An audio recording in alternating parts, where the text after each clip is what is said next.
안녕하세요. 이번 저널 미팅을 맡게 된 석박통합과정 이승호입니다. 이번 저널 미팅에서는 뇌졸중 환자의 뇌활성 패턴, 운동과 관련된 뇌활성 패턴을 이해하고자 관련된 3편의 논문을 준비했습니다. 첫 번째 논문은 Uncovering Attempt Movements of the Paralyzed Upper Limb After Stroke Through EEG and EMG라는 논문으로 해당 논문은 JNER에 기재된 논문이고 해당 저널은 임팩트 팩터 5.2 리해빌리테이션 분야에서 Q1에 해당하는 저널입니다. 브레인-머신 인터페이스인 BMI와 근전도 기반 장치는 뇌혈중으로 인한 상지마비 환자의 운동 기능 회복을 촉진할 수 있습니다. 특히 뇌 기반 제어는 실제 움직임이 어려운 중증 환자에서도 적용 가능하며 운동 관련 뇌 영역의 활성과 말초 자극을 동시적으로 결합함으로써 신경 가소성을 촉진할 수 있습니다. 그리고 근전도 기반 제어는 환자에게 남아있는 잔존근 활성을 활용해 능동적 재활을 가능하게 합니다. 하지만 이러한 신경 기반 재활 장치의 임상적 효과를 체계적으로 검증한 연구는 아직 부족하고 충분한 통계적 검증을 위해서는 많은 환자, 시간, 그리고 비용이 필요하다고 합니다. 또한 병변 측 뇌파를 사용하느냐, 병변 반대쪽 뇌파를 활용하느냐, 뇌파가 좋은지, 근전도 기반이 더 회복에 좋은지에 대한 기준이 현재는 부족하다고 합니다. 재활의 목표가 운동 기능의 최대 회복일 때 어떤 훈련 방식이 가장 효과적인지를 현재로서는 계산적으로 시뮬레이션하기 어렵지만 서로 다른 뇌파, 근전도 신호를 활용한 의도 디코딩 알고리즘의 성능은 오프라인에서 평가가 가능합니다. 이러한 정보는 향후 연구에서 어떤 신경 활동이 움직임 의도를 더 잘 반영하는지를 기준으로 보다 가설 기반의 실험 설계를 가능하게 하고 중추 말초 신경 활동 간의 연계를 강화하여 헤비한 가소성을 촉진하는 데 기여할 수 있습니다. 본 연구는 뇌혈중 환자의 손 움직임 시도를 뇌파와 근전도로 탐지하는 과정에서 뇌와 근육 신호가 중복적인지 보완적인지, 디코딩 정확도가 환자의 장애 정도와 관련이 있는지, 서로 다른 9가지 뇌파 및 근전 특징 조합을 사용할 때 얼마나 많은 환자가 신경 인터페이스를 유의미하게 제어할 수 있는지를 체계적으로 분석했습니다. 이를 위해 다양한 뇌 영역과 근육군에서 특징을 추출하고 선형 분류기를 이용해 휴식과 움직임 시도를 분류했습니다. 35명의 뇌혈중 환자가 실험에 참여했고 평균 발병 기간은 61개월로 모두 만성 환자였습니다. 실험은 총 6블록으로 구성되었지만 도중에 이탈하는 환자가 있어서 모두 4에서 6블록 완료했다고 합니다. 한 블록은 17 트라이얼로 구성되어 있고 한 트라이얼은 4에서 5초 휴식, 4초 동안 마비된 손 움직임, 8에서 9초의 공백이 있었습니다. 뇌파는 16개 채널로 측정되었고 기준 전극은 오른쪽 FCZ, 그라운드는 AFZ에 부착되었습니다. 근전도는 4군데 부착되었고 그림의 보라색에 해당하는 척측수근 신근과 지신근, 그리고 초록색에 해당하는 이두근 외측도, 삼두근 외측도입니다.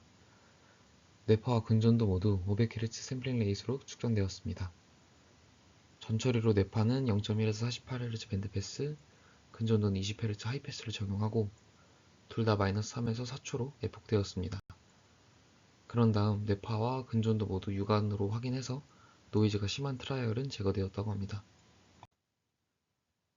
특징의 경우 레스트는 -2에서 0초 사이에 0.25초 오버랩으로 1초 창마다 추출했고 운동 시도는 1에서 3초 사이에 0.25초 오버랩으로 1초 창마다 추출했습니다.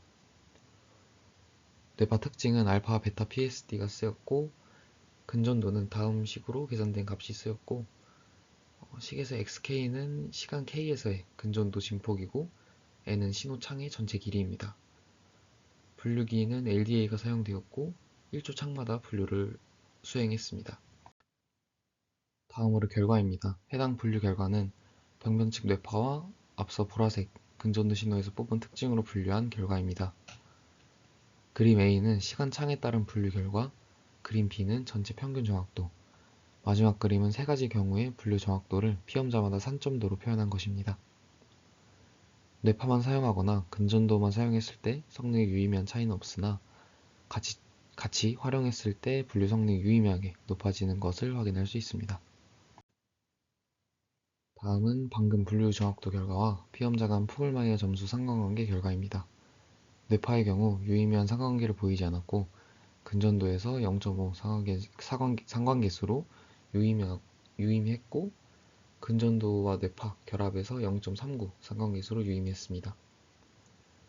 뇌파의 경우 디코딩 시 운동 점수와 상관없이 병변 위치, 피질 손상 범위가 더 중요함을 나타낸다고 합니다. 근전도는 어찌 보면 운동기능 점수가 안 좋을수록 신호가 약할 테니 강한 상관관계를 보이는 것은 당연한 결과인 것 같고 뇌파와 근전도를 함께 활용했을 때도 유의미한 상관관계를 보여서 뇌파나 근전도 중 한 가지가 약한 환자가 두 신호 모두 활용했을 때 서로 상호 보완이 가능함을 나타낸다고 합니다.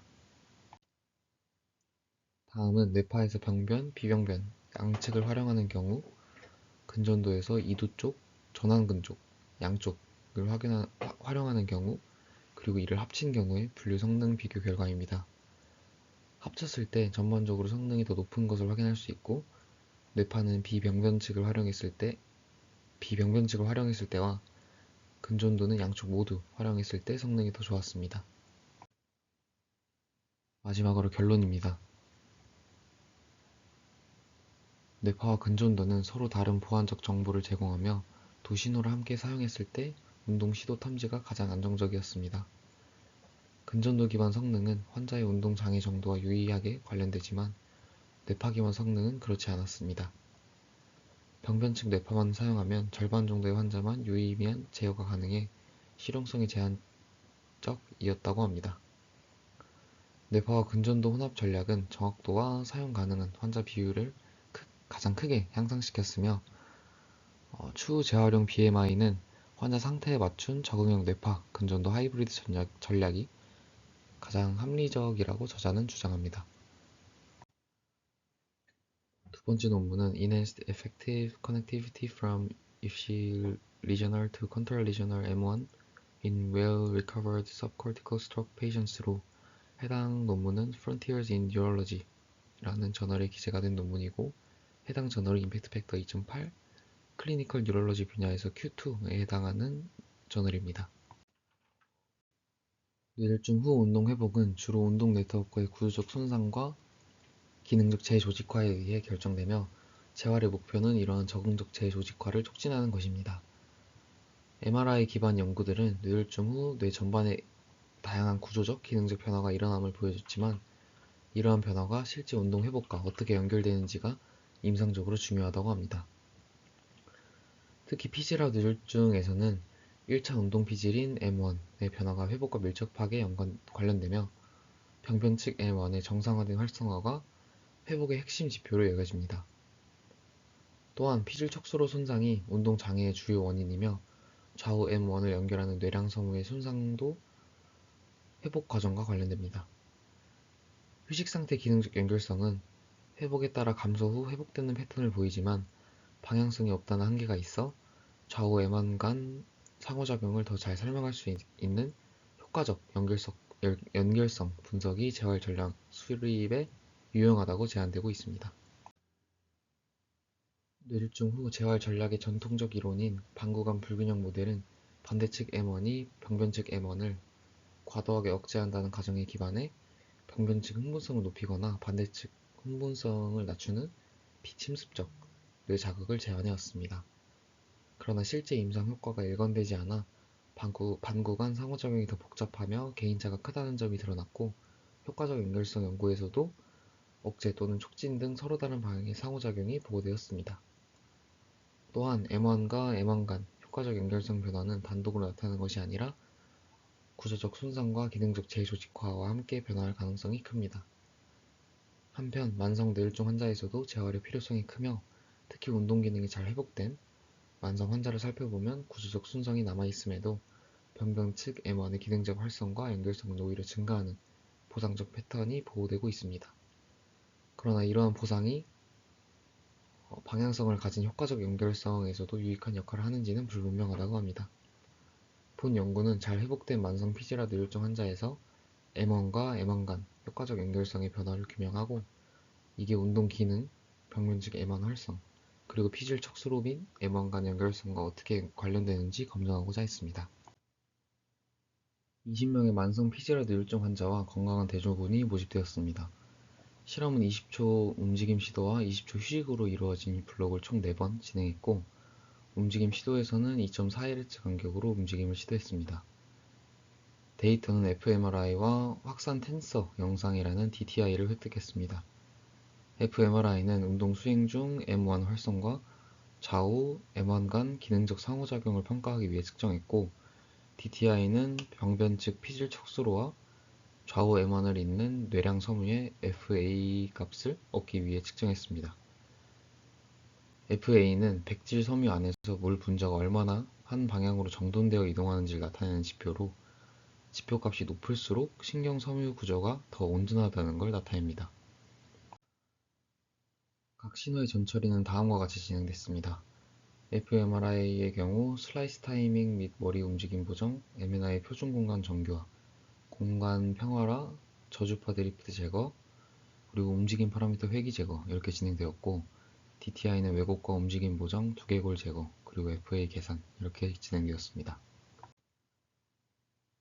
데이터 분석은 움직임 시도 중에 fMRI 활성도와 GCA라고 하는 그레인저 캐주얼티라는 지표를 계산했습니다.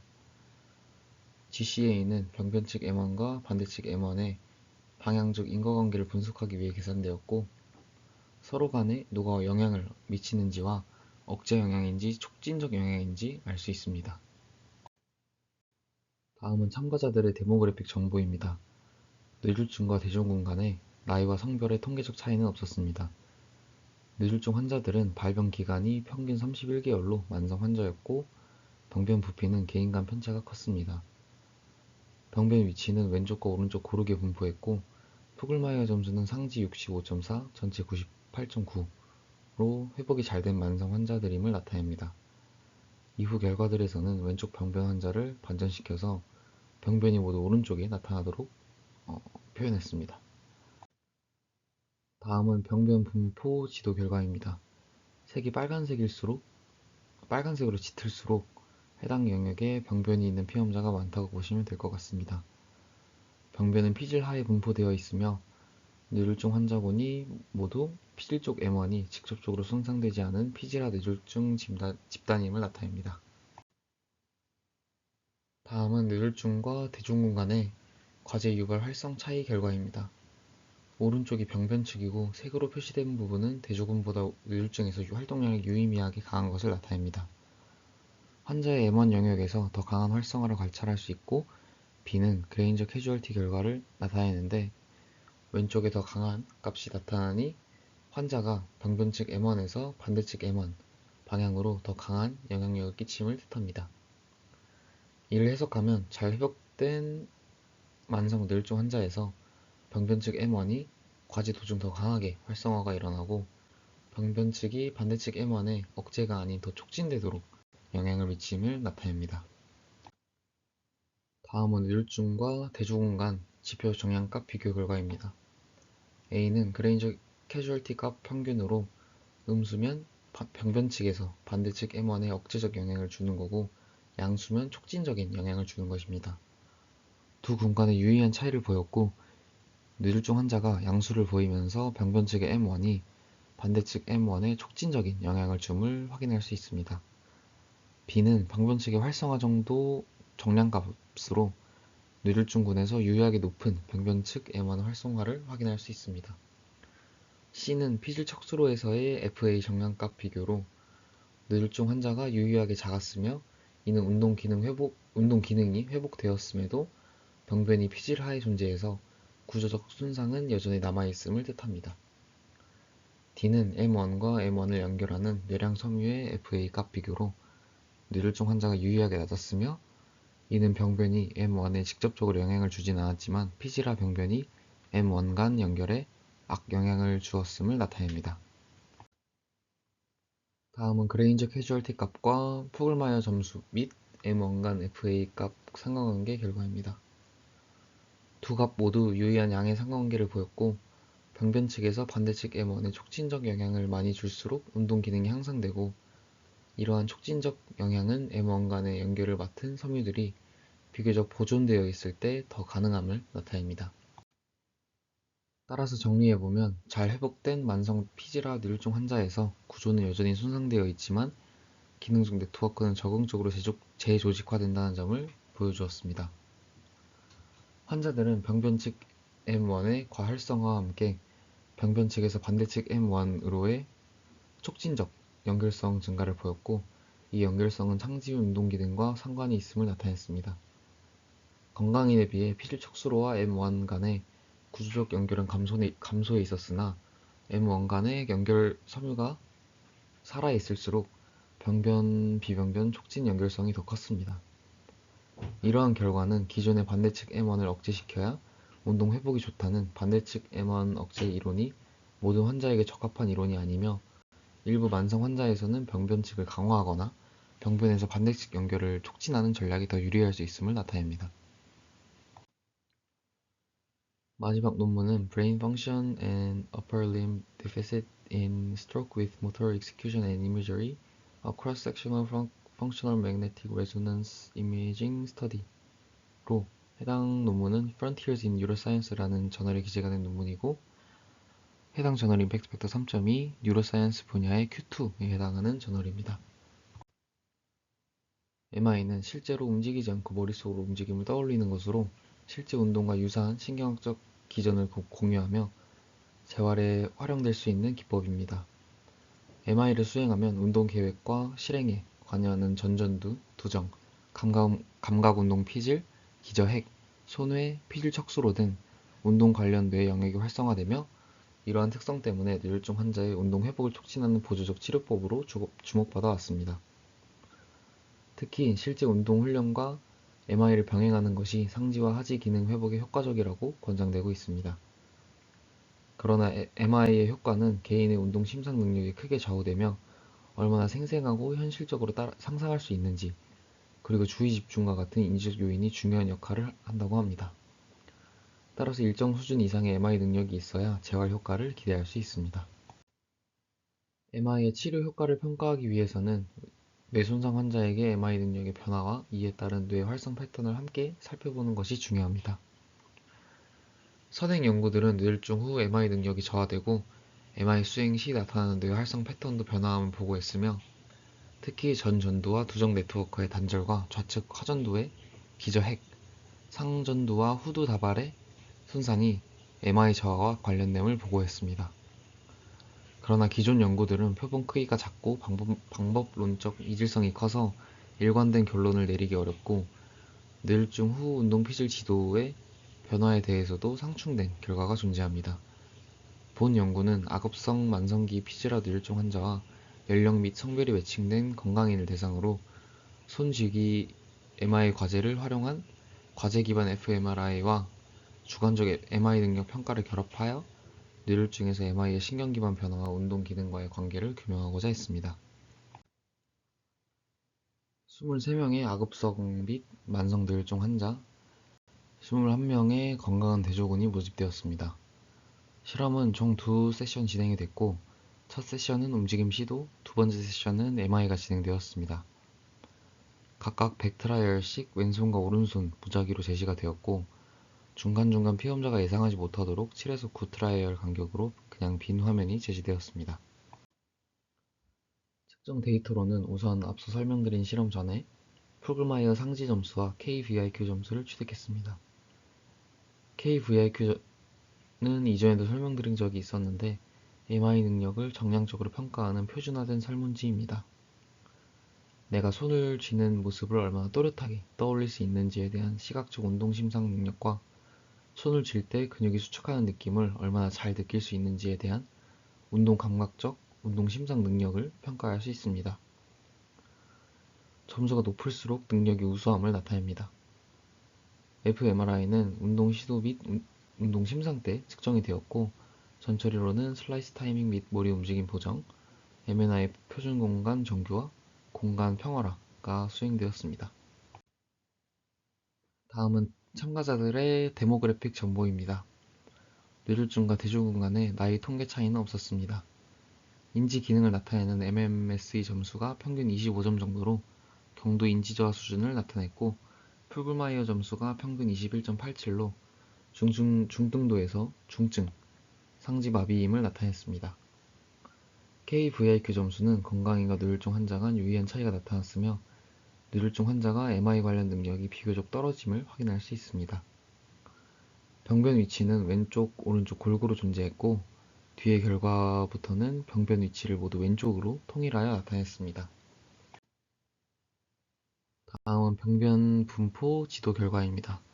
색이 보라색으로 짙을수록 해당 영역에 병변이 있는 피험자가 많다고 보시면 될 것 같습니다. 오른쪽으로 갈수록 뇌의 윗부분을 나타내는 그림이고, 대부분의 피험자가 피질하 뇌졸중 환자임을 알 수 있습니다. 다음은 MI 능력 점수와 푸글마이어 점수 간의 상관관계 결과입니다. VIQ와 KIQ 모두 푸글마이어 점수와 유의한 양의 상관관계를 보여 실제로 운동 기능이 MI 능력과 밀접하게 연관되어 있음을 나타냈습니다. 다음은 뇌졸중과 대조군 간의 운동 시도 및 MI 시 활성 맵 결과입니다. 이 그림도 마찬가지로 오른쪽으로 갈수록 뇌의 윗부분을 나타냅니다. 건강인의 운동 시도인 ME의 경우 뇌의 표면 쪽에 위치하는 M1에서 대측 활동이 나타나는 것을 확인할 수 있습니다. MI에서는 ME보다 덜 뚜렷하지만 대측 경향성을 나타내며 전두 영역의 활성화가 증가한 것을 확인할 수 있습니다. 이는 MI 시 실제 운동보다 계획, 상상, 내적, 시뮬레이션 등의 활동이 증가해 나타나는 현상이라고 합니다. 뇌졸중 환자에서는 비마비손인 왼손 MI 시 건강인과 비교적 유사한 패턴이 나타났습니다. 마비손에서는 건강인 대비 대측 활동이 감소되는 경향을 보였습니다. 다음은 각 조건마다 뇌졸중 환자와 대조군의 통계적 차이를 시각화한 결과입니다. 파란색은 환자가 유의미하게 약한 부분이고, 빨간색이 환자가 유의미하게 강한 부분입니다. 우선 M2에서 왼손은 마비된 손이 아님에도 건강인보다 유의하게 약한 활동을 보였습니다. 마비손에서도 건강인보다 유의하게 약한 활동을 보였습니다. MI는 운동 중심 영역인 SMA 활동이 건강인보다 감소하는 양상을 보였지만, 전두 영역에서는 오히려 증가하는 경향을 보였습니다. 이는 부족한 운동 능력으로 인해 MI가 운동보다는 인지 중심 과정으로 전환되었을 수 있음을 나타낸다고 합니다. 다음은 앞서 건강인과 차이를 보였던 영역과 푸글마이어 점수 및 MI 능력 점수 간 상관관계 결과입니다. 감각 운동 피질이 더 강하게 활성될수록 푸글마이어 점수가 유의하게 향상했고, 운동 심상 능력이 낮은 환자일수록 전두 영역의 활성화가 유의하게 증가했습니다. 따라서 정리해보면 해당 연구는 피질하 뇌졸중 환자에서 ME와 MI의 뇌 활성 패턴이 건강인과 다르게 재조직화됨을 보여주었습니다. 환자는 건강인보다 KVIQ 점수가 낮았고, 해당 점수는 운동기능 점수와 양의 상관관계를 가졌습니다. 실제 운동에서는 감각 운동 피질 활성이 감소했고, 이 영역의 활성도가 높을수록 운동기능이 더 좋았습니다. 반면 운동 심상에서는 전두 영역의 보상적 과활성이 나타났고, 활성도가 높을수록 MI 능력이 낮았습니다. 이는 회복이 좋을수록 정상적 감각운동 네트워크가 회복되고, 회복이 낮거나 MI가 어려울수록 전두 인지 네트워크에 더 의존함을 나타낸다고 합니다. 이상 발표를 마치도록 하겠습니다. 들어주셔서 감사합니다.